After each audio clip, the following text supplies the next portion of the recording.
Alright, do you guys first think in your own language and then convert it into English? Well, that single habit is one of the biggest reasons why speaking English feels really slow, stressful, and awkward.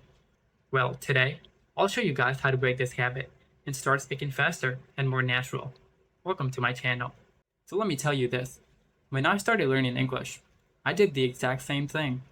I created perfect sentences up in my head, but the real conversation don't wait, keeps going.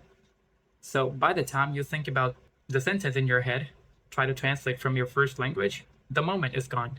And it makes you feel really stuck. Not because you don't know English, but because I was thinking too much. I spent a lot of time thinking. And that's not how the real conversation works, right? I think translation feels really safe for most people. It also feels correct. But like I said, it's really slow. It slows you down.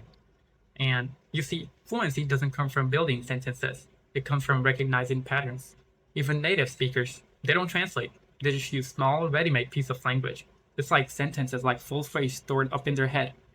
Now, what I want you to do is that say something really slowly and really clearly. I'm gonna give you guys a couple sentences. You guys can use that. Number one, I'm not sure. You can use this sentence when someone's asking you something and you're not really sure about it. So you can say, I'm not sure. Number two, let me try. You can use this when you're gonna do something, but you don't really know how to do it. You have no idea, but you're just giving it a go. So you can say, let me try.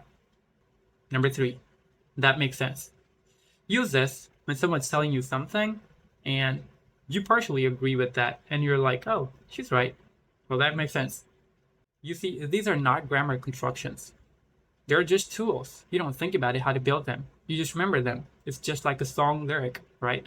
Most of the time, you listen to different songs and you don't even know the meaning of them. You just know it because of the lyric, the sentences, and you just repeat it.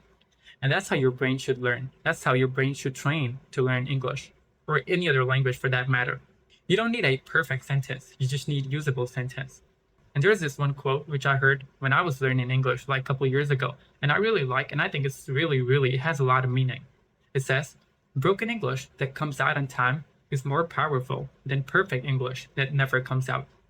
So you always try to do something, you always try to show that you're doing, rather than not doing anything, just waiting for the perfect time to come out. It doesn't work like that, all right? So today, just go ahead and choose one sentence from this video. For example, I'm not sure. Just say it out loud, use it when you're alone, use it in real life. And the thing is, don't translate, just speak it. If you want to build real confidence in English, stay with me. This is just the beginning. Thank you very much.